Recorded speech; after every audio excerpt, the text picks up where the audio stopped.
1 year after signing him to a deal in free agency. And it's not even like his cap hit's like unreasonable for the sort of player that he is. So it just doesn't make sense to me. And I mean, the other thing with Chicago from this aspect of the trade, they're getting better just by getting rid of some of the guys that they gave up. Like Colin was saying about Forsling, he's really bad. When you look at any of his advanced statistics, you mentioned the RAPM charts and stuff like that, extremely negative. Anything in general, he doesn't really do anything all that great. I mean, yeah, maybe he needs somebody to help him out defensively or something like that, or they need to shelter him in Carolina. I'm not really sure what they're going to do, but I don't think that he's really that good. And then Forsberg, I mean, he's a backup at best. I mean, he's probably an AHL starter.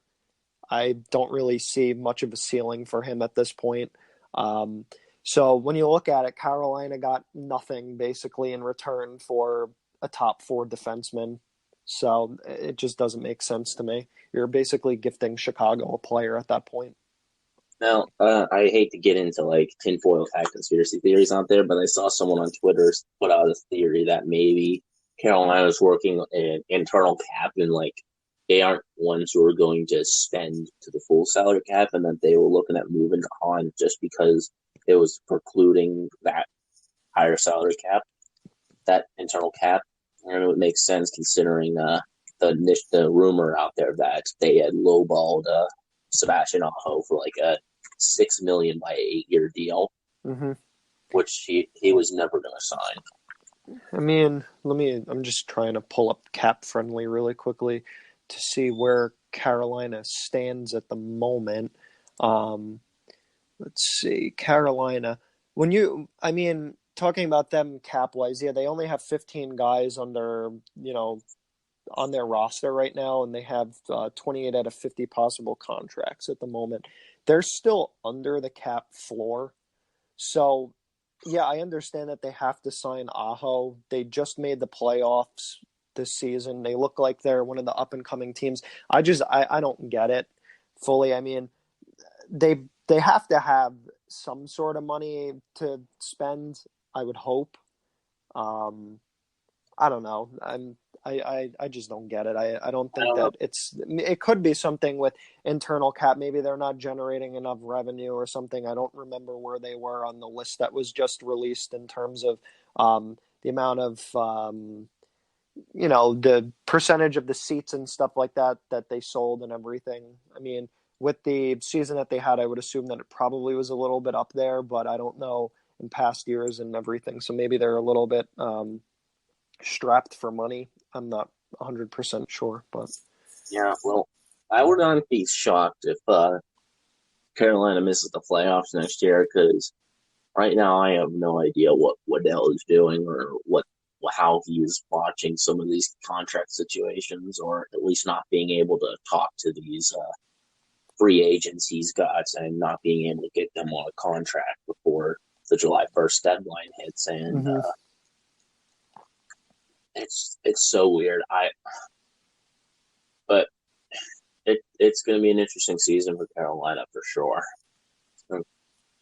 because there are going to be expectations on them now, because nobody expected them to make the conference final, and they did. And now they're looking at tearing down the team that had got them to that conference final. So yeah, I don't know. I think they're going to be relying on some of the kids from Charlotte to make that next big move. But yeah, I mean, those are all good points and everything.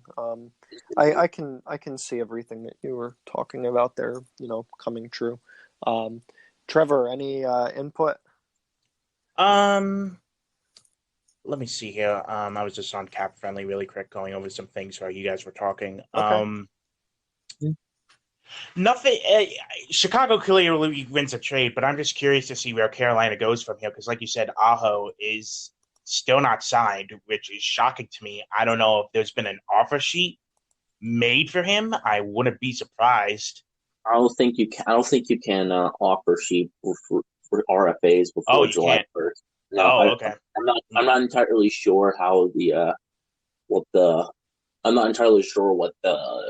that period entails, but I am pretty confident you can't offer sheet RFAs before July 1st. Yeah, But you can't physically give them the offer sheet, but you can meet with them. I haven't really heard too much about him taking meetings with any teams, but I did see some notes from guys on Twitter that his camp was contacted by multiple teams, but it seems that he has no interest in leaving Carolina. But if they're going to lowball him, we'll see what happens. But I can't imagine that they're not going to match whatever is given to him if another team was to go out and offer sheet him, because they have the cap space. There's no reason that it's not like they're cap strapped like Toronto, for example, where, you know, if Marner got offer sheeted, do they have a chance to, you know, get themselves under the cap in the window that they have to either match or give him away, basically?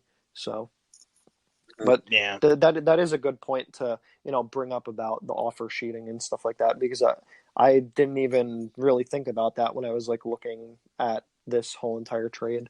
But yeah, it's a good I point. think Aho would be that one guy that they would totally just open the bank for and just be like, "You want money? Get your money." Yeah, true. I'm just curious to see where Carolina goes, because they only got 28 contracts out of 50. They obviously have cap space. I don't know if they're just not willing to spend it, which shocks me. So, Well, yeah, I mean, if this is your most successful season in a decade, you'd think that they would be at least entertaining spending cap. I'm just more worried about if they. I know since they just acquired a goalie, I'm I don't know about that goaltending tandem that they got, because I think they are very high on their prospects. And the Delivic, I think is how you say his name, being ready to take on some NHL responsibility. But I would try to keep Mrazek for sure. But at the same we'll get to time, that. yeah, Because that trade was just made today. Yeah, I guess we'll circle back on this later. Yeah. Moving on, the other trade, Carl Soderberg, I believe. Yes, Carl Soderberg goes to the Arizona Coyotes, and going to Colorado, Kevin Connaughton, Kevin Connaughton. And a 2020 third-round pick. So Colorado's saving a little bit of money here. You guys want to get into this? Not too much though, because there's not really much. Well, I guess the only interesting talking point is where's the center depth?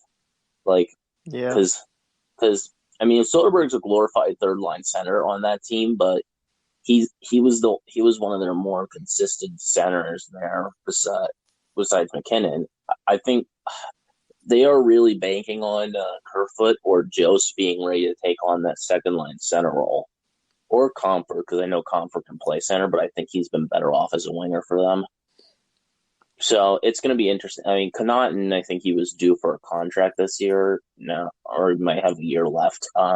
He's a seventh defenseman, pretty bad one. I've talked to a lot of Arizona Coyotes fans, and they were jumping for joy when Connaughton was traded.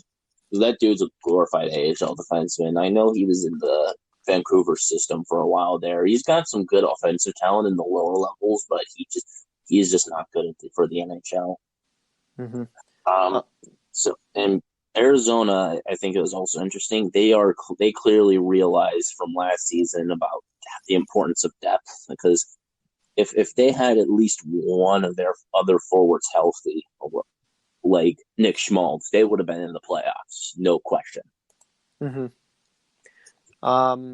When I'm looking at this one, I mean, it's basically Colorado just selling high on a good year from Soderberg. He did decently well last year. I agree with the fact that he is basically a glorified third center. I mean, the Coyotes really need guys down the middle. They need people that can go out there and play the sort of role that they're going to need from Soderberg. They need depth at the center position.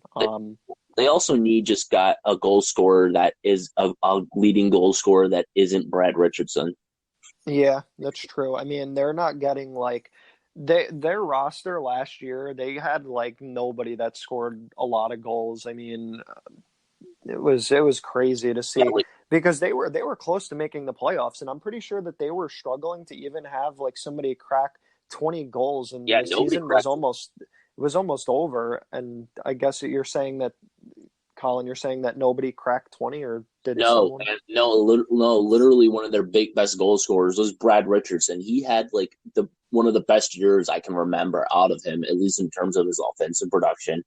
Literally, Hmm. like most of it was just Darcy Kemper going ham and carrying that squad. Yeah. Like, Yeah, I think I remember seeing like a couple times that Brad Richardson had like I know he had one hat trick last season. And I don't remember if that was a 4 goal game or if maybe he went out and got another hat trick or something like that like a couple weeks later, but I was like shocked to see his name and a hat trick next to it when I was like scrolling through Twitter. I'm Um, sorry. Let's see. Yeah, it is pretty funny because he's not really a guy that you're going to think is going to be lighting up the score sheet all that much. No, Um, when it's not really, I just going back to this trade in general, it's not really a cap dump. I don't really see Colorado needing cap space. I don't really know where they're going to turn for the center position. They're not going to go out and try to go and grab Duchesne after the rocky ending and stuff like that that he had in Colorado. It's not really that deep of a center market when you really look at it for like unrestricted free agents. Um, I heard Pierre Maguire was saying that he thinks that Tyson Jost is going to make the jump to the second line center.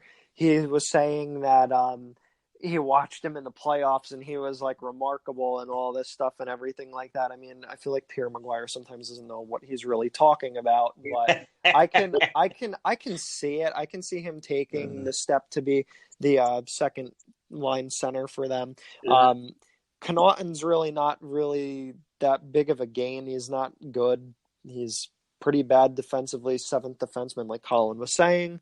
Um, but all in all, I feel like it's generally fair return for a 34-year-old center in Soderberg. So yeah. it's a all right trade for both sides. I Well, can see an argument for either side winning this deal. what to elaborate on the Joe's thing? Yeah, Joe's had an.